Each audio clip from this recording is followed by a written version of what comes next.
Alright, people, welcome to this new episode of the Cybersecurity Standards. And today we are going to take a look at the Lockheed Martin cyber kill chain. So, as usual, we are going to produce the slides as we go, and I'm going to do the screenshots of it. So this is the Lockheed Martin kill chain that we are going to look at today. So this is one of the classics of cybersecurity, developed in 2011, but let me check that on Wikipedia. Lockheed Martin kill chain. So as usual, grab a coffee. We are not in a hurry today, so we are going to look at the kill chain, all the steps. While creating the presentation, I will be looking things up on Google, so we are not in a hurry here. Let's take some time and look things up properly. Okay, so I have now the Wikipedia article opened here, and now I try to see. Yes, there we go. There is the sentence that I wanted to see. So there you go, this is from Wikipedia. So it has been developed in 2011 and it consists of attack phases, and here on Wikipedia they say countermeasures. We will see to that what countermeasures it really it includes, but the way I used it in the past is to just see the attack phases. The countermeasures are usually developed in the project. But yeah, so that's what we have here. Today is Friday, the 7th November 2025. So after 14 years, this concept is still valid. It is a good quality indicator. It is very widely used. Alright, now we go to the next page and we have a nice picture here. Let me copy the graphics from the Lockheed Martin website. So here we have the picture, and I also are going to add the URL here that you can look it up. There we go. That's where it comes from. So we are going to take a look at each of these 7 phases here, and also then dig deeper into each of the phase and see what does it contain. Let's go through these on a high level first. So when you want to think about how to protect a company's valuable assets, one of the ways to do it, it's not the only way, there are many ways to do it, but one way that I have applied quite often in the past, and it's a valid method, is to step in the shoes of the attacker and try to see the target, and that is the company that you're trying to protect. Try to look at the company from the eyes of the cyber criminals. And Lockheed Martin provides you with exactly that. So they dissected behavior of criminals, and I believe they also dissected the behavior of, but this is just an assumption, I'm not sure about that, but I think this is the way how secret agencies are operating as well. And it is adopted from the military, so it is not a coincidence that Lockheed Martin, a company producing aircrafts for the military amongst other things, it's not a coincidence that they also come up with methods for cybersecurity, because warfare has been extended on the cyberspace over the course of the last decades. Okay, so what we are trying to do is, how would an attacker compromise our valuable assets? And it usually starts with the reconnaissance phase. So reconnaissance, as you can see, there is a guy with binoculars. In the past, in the military, somebody would go out in the field, a scout. He would have binoculars and he would look at the building that he's trying to invade. So in cybersecurity, it is similar to that. So we don't have binoculars, we have newspapers, we have on the internet websites. So this is just a way of finding information about your target. And as it says here, it is about harvesting email addresses, conference information, people who work at the company. So you go at the LinkedIn page and you type the company name that you're interested in and just see who's working there. And also in the darknet, there are websites where you can buy email addresses from companies, and they are quite cheap. So um, usually some sort of cryptocurrency is involved. It is illegal, obviously, but there are methods of obtaining this information about your target. So this is the first phase, reconnaissance.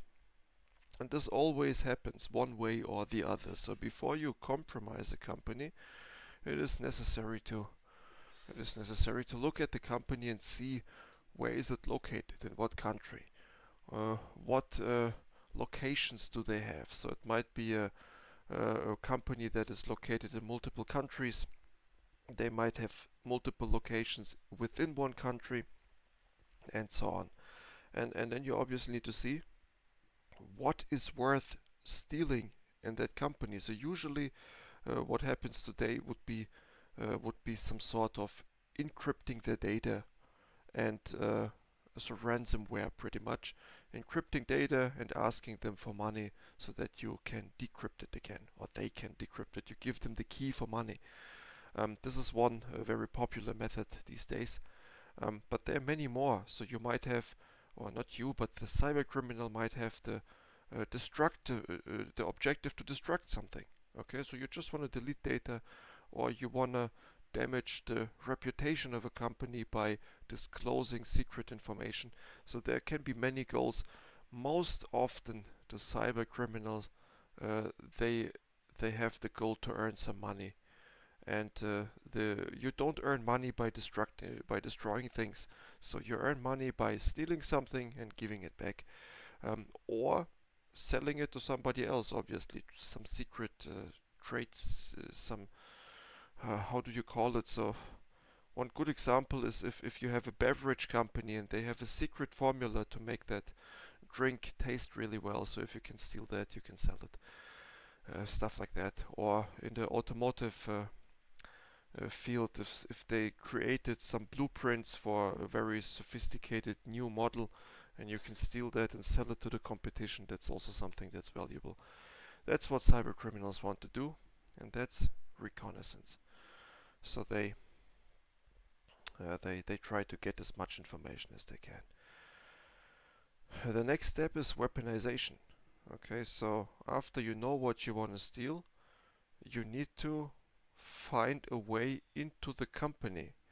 So when we stay with the example of ransomware, weaponization means you need software that is capable to encrypt data on the target company.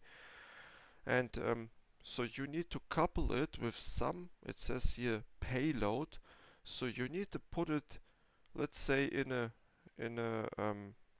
PDF file somehow, where macros are enabled, or in a Word document, or in a spreadsheet, or in a PowerPoint presentation like this one. Or this one is not actually PowerPoint, but you get the idea. Some sort of widely used software. It can be Microsoft, it can be other software manufacturers, and you need to put the exploit into that piece of software.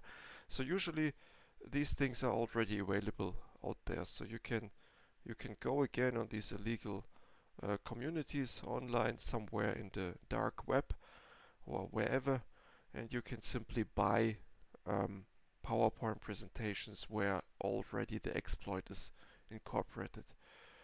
or built in.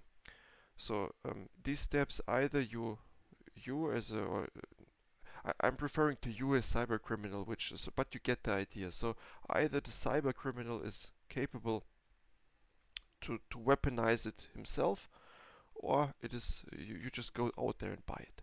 Okay, um, that's what is meant by weaponization. Okay, so after this step, you have your PowerPoint, or you have a email attachment, let's say, and then you somehow need to get it to the target. And here is a mail, so infected mail. And this is how it is often done. So in the reconnaissance phase, you harvested some email addresses.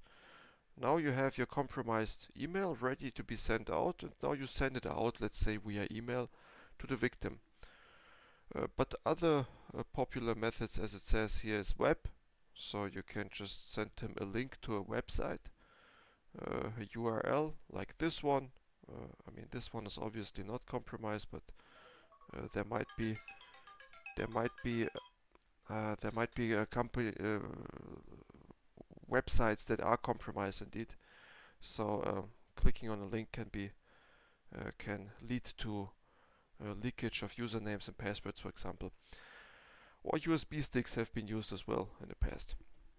Okay, so now you delivered the payload. Let's say we chose email, and let's say there is an invoice, an urgent invoice, and you trick the victim somehow into believing that you are a legit sender of the email and that the attachment is of importance. So they open it up, and by opening it up, hopefully your weaponization method triggers, meaning that the encryption mechanism is able to work, is able to spread on the victim machine.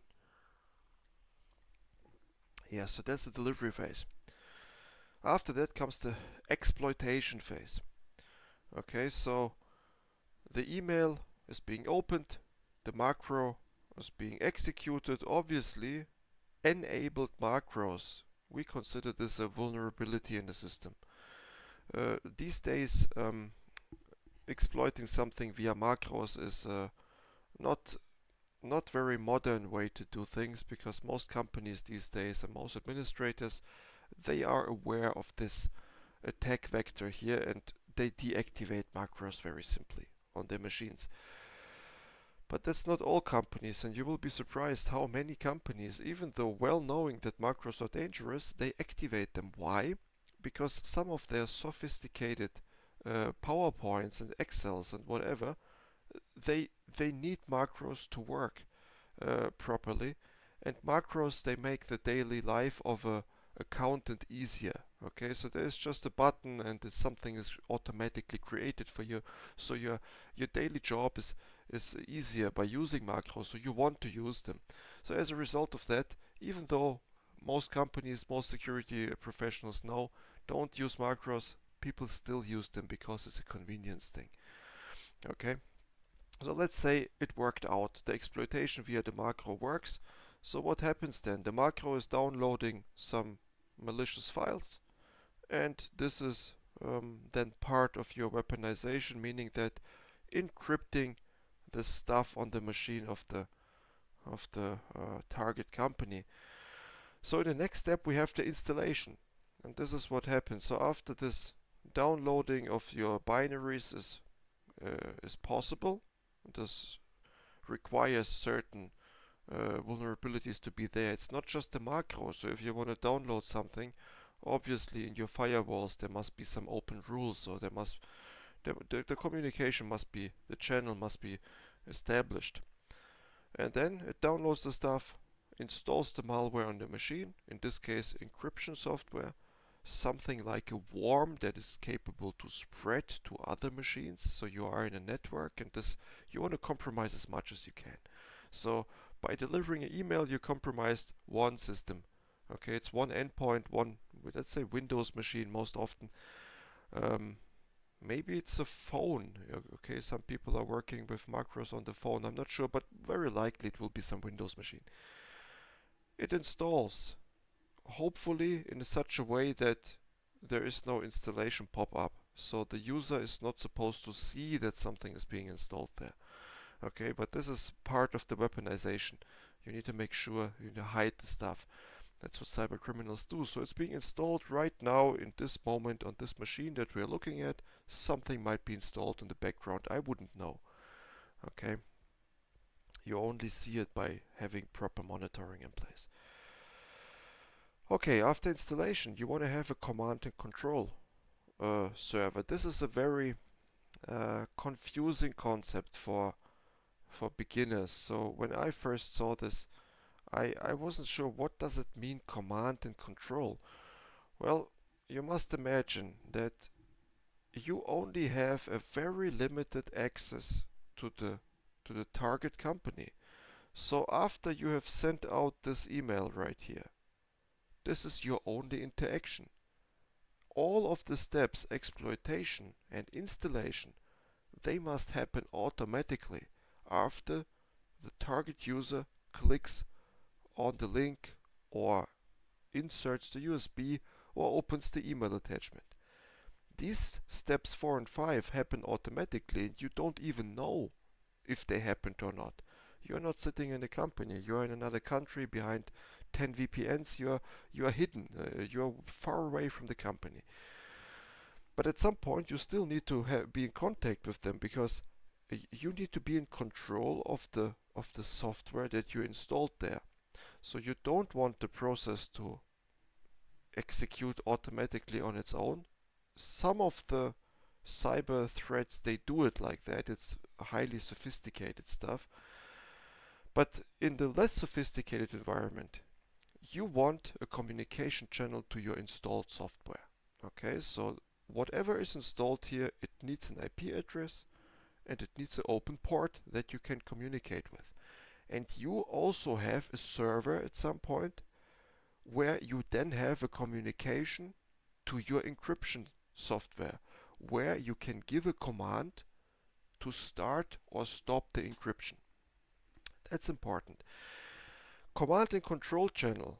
It says here for remote manipulation of victim. Well, yes, it is about the victim, but it is most and foremost about the installed software. Okay, so each endpoint that has installed such a malicious malware pings back to your command and control server. And this you also need to add into the weaponization step. You add an IP address. You add something that allows you to get a ping from your systems, and then you have confirmation. You have here a server sitting, you get the pings, and this is the confirmation for you that you receive you receive a positive feedback that okay, software has been installed, it is ready to be used, and these are the machines where this step worked out. So at this stage in the command and control, you have like a remote control, like in your television, where you can switch channels. This is the same thing here. You can give a command to start encryption. But not just that. The cybercriminal has also the possibility to stop the whole process. So you can give an uninstall command.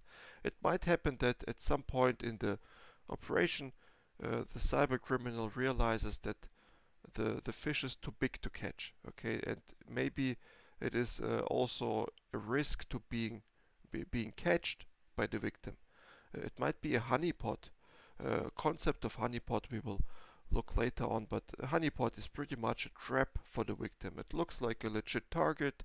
You bite the this bait, and but then you realize, oh, it's not real. There's no need to encrypt anything. It's the bait, and the more I interact with it, the more likely it is that my identity is being compromised. So at some point, you just want to push a button and say, okay, let's uninstall, let's move out, let's destroy all of the evidence that I have been on the system. That's what command and control is for. It's an abstract concept, but we will dig deeper into this if of any interest. Let's see. So on this topic we can make pretty much endless almost endless content. So only, as you can see, we already are. Let me take a look. Um, Let me take a look. How long does this video go now? Where do I see this? Ah, there we go. So we are 20 minutes in and we have just barely discussed the 7 steps. So um, obviously you can dig into each of the steps here and give very explicit examples from the newspapers, and I will show you all of that stuff if you're interested. Yeah, so but that's command and control. Abstract concepts, it is very possible to give examples so that you illustrate the things that you know, this is how it looks like. I'm not going to show here how to build it. First of all, I don't know how to build it. I'm not a cyber criminal. But it is very well possible to get a good idea how it looks like. Our job as cybersecurity professionals on the good side is to detect these things and to report them, and also um, some of us have the technical ability to counteract it. Okay, but so I'm not a cyber criminal. I'm not able to show you how to build or how to weaponize stuff. We are not going to send out emails to anybody. So this is not a channel for cyber criminals. Um, of course, they are free to educate themselves as well, but most often the target audience of this, what we are doing here, are people who are working in the cyberspace protecting companies. So that's also my background. Okay. And also be aware that our competitors, the cyber criminals, they use this model as well. First of all, it's openly available information, so expect them to know that too. And we must expect that those guys are, in general, very sophisticated when they do something. So we must expect the worst in this case. So there is this disrespectful term script kiddie when we talk about cyber criminals. So I would advise not to use it, because script kiddie is an insult for the cyber criminal who might be quite capable to cause some damage. So my advice, don't use that terminology. Don't insult somebody as script kiddies. Just know that our competition in the cyber criminal space is very as educated as you are, and they are sophisticated on what they do. There's a good reason for that as well. So we need to know many attack vectors. So we just walked through one example here, ransomware delivered by email. But we need to, as a defender, we need to know a lot of attack vectors, good enough to defend against them. The cyber criminal has the time to just focus on one single attack, okay? To get very good at one thing and execute it. So just by that example, you already see that the cyber criminal is very likely more sophisticated in one specific attack than you are in the defense about that topic. Because for you, this is just one of many. For the cyber criminal, this is the one and only thing he's doing all day, every day. Okay, so expect these people to be highly sophisticated. Okay, but we were at command and control. Now the last step here is action on objectives. Again, such a general term, action on objective. What does it mean? Well, the picture is quite good here. It's a guy pressing a button on a keyboard. This is what I mentioned before. Once you have a remote control, and here it even says hands-on keyboard access. Once you have the remote control, you just need to give a command. Okay, let's start encrypting all data. And this is something you can send via this channel. So you are connected, you have command of your installed software. It's like an RDP session, like a remote access session that administrators use for their Linux machines. It's the same thing. TLS or some other protocols that you might use to connect to the system, and then you just give a command. Okay, let's encrypt, and that's action on objective. But that's not all. So it's not just giving the encryption command, but the real objective of the cyber criminal is to get some money. So after the encryption happens, you need to save or secure the encryption key. You need to make sure not to lose it yourself, mess things up, because if you don't have the key, well, the data is destroyed pretty much. You cannot decrypt it anymore. And then you need to have communication channels, but not command and control. You need to have another communication channel to the victim. So you need a phone, you need email, but some communication that cannot be traced back to you. That's the trick. Because at this point, when the stuff is encrypted, there is a police investigation on the other end already. Very likely.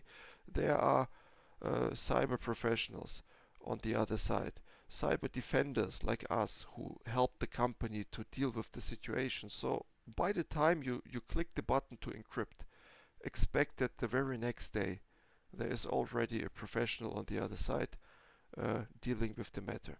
And not just professional, once they know it's a ransomware, once they know it's a cyber criminal targeting them, there will be also police involved and police investigation. So at this point, the cyber criminal needs to make sure, on one hand, not to be caught, but on the other hand, to maintain a communication because he wants to get paid, most often via Bitcoin. That's unfortunately, I mean, Bitcoin is very popular, but it is used by cyber criminals because it has the anonymous way of transactions that you never have with banking, or you simply don't have it. Back in the day, people used cash to be paid out. This method is not, I think, not applicable in the current age, because somebody needs to pick up the cash. And I think I've seen it in the movies back in the day, you know. So they put some cash in the park, in the trash bin or something, and at the time when the guy comes to pick it up, the police jumps out of the bushes. So I've seen this in movies, and I believe in real life it would be something like that. So if I, as a victim, put money into some agreed place, obviously police would like to watch and maybe catch somebody there. I don't know. This is just speculation right here. But today they simply use Bitcoin, and you never know who is the owner of one of those Bitcoin wallets. And at some point it will be distributed because there are some mixing networks on Bitcoin, and then the traces simply fades away pretty much, and then at some point the criminal can go to a bank with this uh, Bitcoin wallet. It will be another wallet by that time because it moved quite a bit through the blockchain, so much that nobody can trace it back to the cyber criminal anymore. And then they just pay out at the bank, and this is how this is the action and objective. Then in the end, the objective is being paid on the one hand, not being caught on the other hand. That's what the cyber criminal is all about. Okay. So this means we walked through each of these steps, and unfortunately, what I did now, I just talked through these steps. But what we will do now, so by that time, we have now 30 minutes into the video, so I will make a bookmark at the bottom of this video so you can jump around easily. But what I would like to do now is, and also feel free to switch off. So you have seen now the concept of the kill chain pretty much. So if you are only interested in the high level, you got it now. Okay, you don't need to watch any further. But the rest of the video, we will deep dive a little bit on the each steps, and I will try not to just talk, but we will use our here PowerPoint skills to illustrate a little bit of the stuff and also to research a little bit on Google meanwhile. So if you're interested in that, feel free to stick around, but this will be, let's see how long it takes. So as I said, we're not in a hurry, we're just sitting there with a coffee. It's nice early in the morning, 6 o'clock, and Friday, so I typically record these videos before my, let's say, daily job starts. Okay, so um, I have another roughly, let's say, 1.5 hours to investigate or to take my time and watch the kill chain and show you guys some of the details here. Before we jump in, so let me go back to the first phase. A, a little bit of context information. Why is this important? So you will encounter companies who will. So let's assume you are a cyber professional. You have some education already on that field, and now you are working uh, in as an in-house professional, or maybe you are a consultant externally. You are supporting companies. So those are the typical two roles that you can be in. And one of the one of the main mistakes that beginners do, but I have also encountered, so it's not just beginners actually. So you see people with 20 years of work experience, at least that's what they often claim.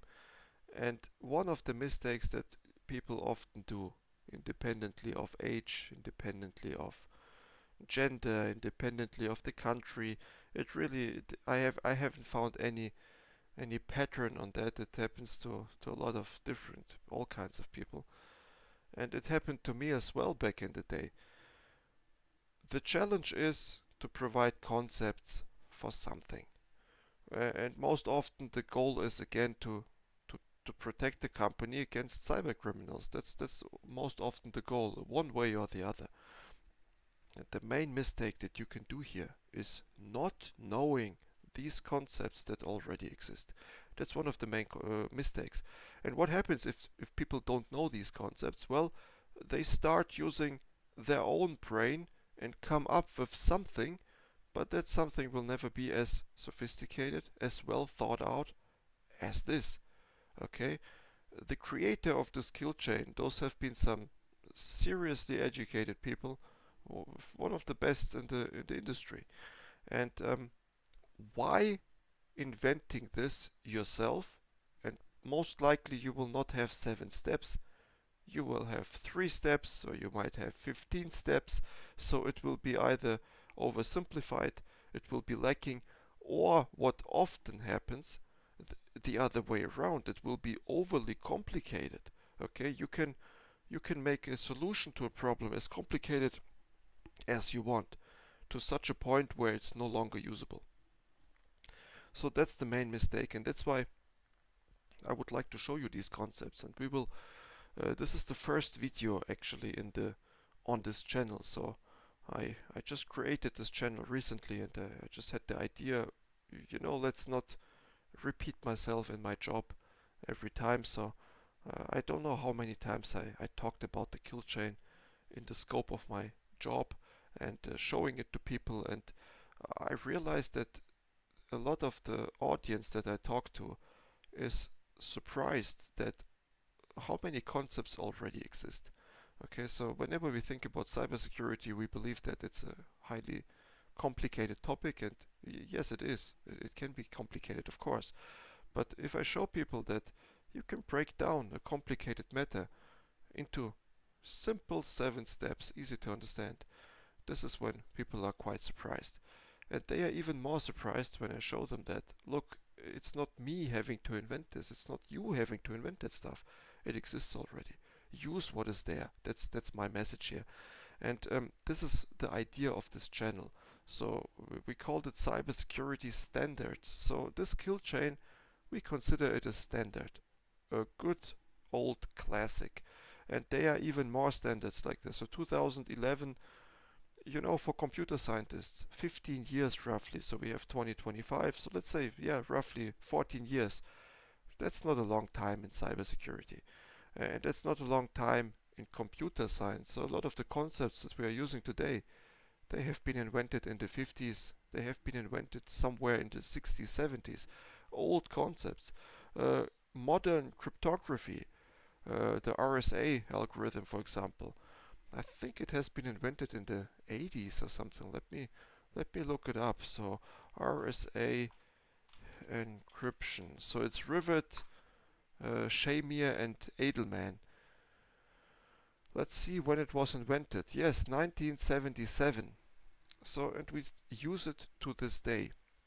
Let me paste it on the screen so you know what I mean. It's just an example, but RSA crypto system, there we go, from Wikipedia.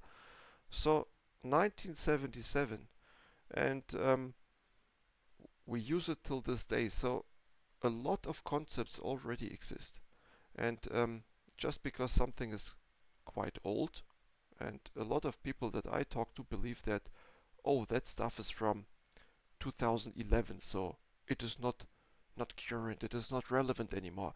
Well, it is, okay, it is very relevant. Some of these concepts, when they are done well, and if they really thought out and sophisticated, they age well. And on this channel, my goal is to show you guys these classics, these really must-read stuff. Let's see how much I can show, because you can see here on Lockheed Martin there is the trademark here. So a lot of the stuff is under copyright protection. So since I took this from their website, it is public knowledge, so I guess I can just share it like this. And I also provide the source scientifically, so let's see if we will get copyright claims on this channel or anything. The idea is not to do plagiarism here. The idea is to show you stuff that is openly available, provide you with the link. So for example, I'm just on the Lockheed Martin website. Let me show you something else that just catched my eyes. So these people are constantly, I just do a screenshot and show you. So look at this. So these people are constantly doing research, and you can download the white paper. Let me try to download defendable architecture. Sounds interesting. Let's try to download this. Yes, and without email bullshit, without anything. Look at that. You can simply, there it is. Here, with one click, you have a 22-page PDF. It's openly available, no paywall, no nothing. So they did a good job here. So they make the information easily accessible. I like that. And this is what we will, parts of that. So it's a bit off topic, but since it's the first video, I would like to also use the time a little bit to share the background, so what we are trying to accomplish here. So I will use these interesting information that I publicly can find. So this I haven't read, so obviously I would read it before that and make sure that it holds up to the expectation. So if somebody calls it defendable architectures, achieving cybersecurity and design by designing for intelligence-driven defense, it sounds really sophisticated, it sounds nice, but obviously you gotta make sure that it's really relevant. Also, try to find these people here. Fitch, Mackin, who are these people? So most often those are one of the industry top dogs, let's say. But I would like to research it before I start covering it on the channel. When it comes to the kill chain, we know for sure it's one of the best concepts that I have seen, one of the most accessible concepts. So you can explain this not only to the cybersecurity professionals. The first step in any company is to motivate the responsible people for the financials. Okay, so somebody has to pay an initiative to have the budget to secure your company against cyber threats by using a model like this. But the first step is financial motivation. If the company doesn't care and doesn't provide budget, well, then nobody has the capacity to work on that stuff. And the kill chain is very good for that. You can motivate the chief financial officer or the chief risk officer or even the CEO of a company. You can show him the kill chain. You can walk through, like as we did in this video here. You can walk through and people will immediately understand what it is. It's not just for technicians. It's not just for the computer science nerds out there. Um, so it's very important to have simple to understand concepts, because when people don't understand it, they don't commit to it. Yeah, so that's the background. That's what we have. So let me take a look how many minutes we are in. So we have already covered. So we have 40 minutes into this video, and I would say let's not continue with each and every step in this video. Instead, I will take a little break now, and after that I will create a separate video for reconnaissance, weaponization, delivery, and we will have easy to consume series of videos for you, because whenever I watch something on YouTube, and these videos are going on YouTube exclusively. I'm not uploading them anywhere else. I think the platform is good enough to reach enough people.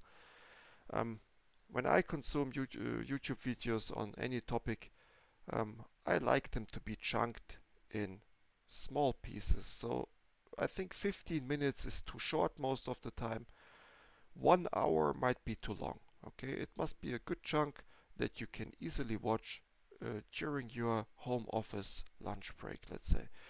40 minutes appears to be just right. A typical lunch break might be, I think, 30 minutes, but you're not sitting all the time in front of your screen, I guess. Or as I consume these videos right before I go to sleep most often. So it is easy to consume content. That's the idea I want to provide you guys on a silver tablet, as we say here. In Germany, we have the saying that providing something on a silver tablet, so easy to consume, on a silver plate, it would be the saying would be. So easy to consume content. You don't have to invest yourself too much mentally in this, so you just passively watch it and you learn a thing or two. Um, the whole idea of this video here, for example, is to pick up some people who have never heard of the cyber kill chain. That's one idea. Or maybe you heard of it, but you didn't really know that it's a big deal. So that's the takeaway. And if you got that, good job. A lot of people will see this, or maybe not so many, but let's see how many people will actually watch that kind of stuff. But there will be people who are familiar with the cyber kill chain. And I aim in the deep dive sessions that we will have to show to these people some of the things as well, where they will be like, okay, I know most of the stuff, 80% I know, but there were these last 20% that were still quite interesting. I didn't know that. So if we can pick some people up like that, it would be nice too. And as a result, I will be able in the future maybe to give people just a link to that video, because I think I've during my job time, I had to I covered the cyber kill chain maybe 15 times, maybe 20 times already. So imagine a 1 hour meeting where you create a presentation like this one. Obviously we create presentations fancier like this one, because here I'm a little bit casual setup. Okay, so you guys don't care if there's no company logo, it looks a little bit simplistic, and that's okay. It is not supposed to look pretty or anything. We just use some screenshots, we dump it in here. It doesn't have to be pretty, but in my job I usually create these presentations, and 15 to 20 times I already covered the kill chain. And for some reason I have this, maybe it's naive, but the idea is to have this video and maybe more of those, um, maybe shorter ones. I mean, you can cover that stuff in 15 minutes if you want to. And the idea is in future, send people a link to this video and say, hey guys, look, I covered this already. The kill chain doesn't change, so even in 5 years from now it will still be relevant. It might be relevant in 50 years from now, because a good concept ages well. And my idea is not having to talk about the kill chain for another 15 times. Um, Even though I enjoy talking about these things, I find it fascinating. And we just covered the very crust of the topic. Okay, there is so much depth that you can go into. There's so much you can do with the kill chain. You can read a newspaper article, and you can map whatever you read in the newspaper to each of these steps. It's fascinating. So when you have the concept, you start viewing cyber criminal activities from a completely different perspective. You have always the ability to map it to the steps of the cyber kill chain, and that makes it easier to dissect a cyber criminal activity, and that also makes it easier uh, to structure a solution to the problem. You might be a chief officer, you might be a project manager, you might be a technician who is configuring systems for defense, and it's always good to know in what part of this chain you are working. So if you're a technician who is installing patches on systems, obviously you are somewhere in step 4, step 5. So if you install a patch, there is no vulnerability to exploit. So you stopped the attack in step 4. But there are many more methods that you can do. So if you are a administrator of the email gateway of your company, you might be scanning for malicious attachments. So this means you are one step earlier than the patch manager. So you have the ability to stop the problem in step 3 already. Step 1 cannot be stopped. Okay, it's reconnaissance. What can you do? I mean, the guy can even walk by you on the street. You will not know that it's a cyber criminal, but all he wants to do is sit in a cafe and look at your company from the window. Or all he wants to do is just join you at your break and smoke a cigarette with you and just engage in a conversation. It's called social engineering. Reconnaissance is very difficult to stop.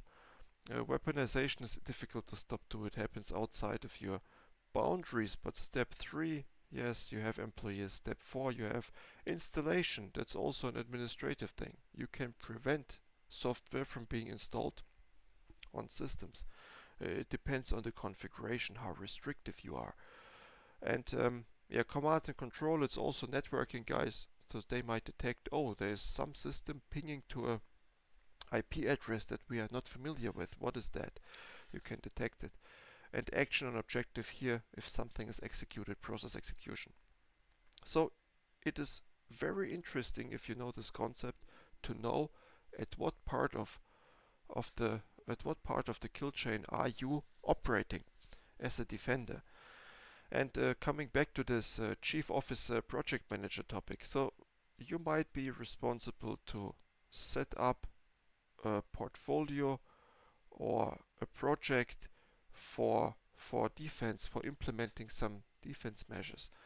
And you can structure your project based on the kill chain too. You can say, okay, here we have a work group covering delivery.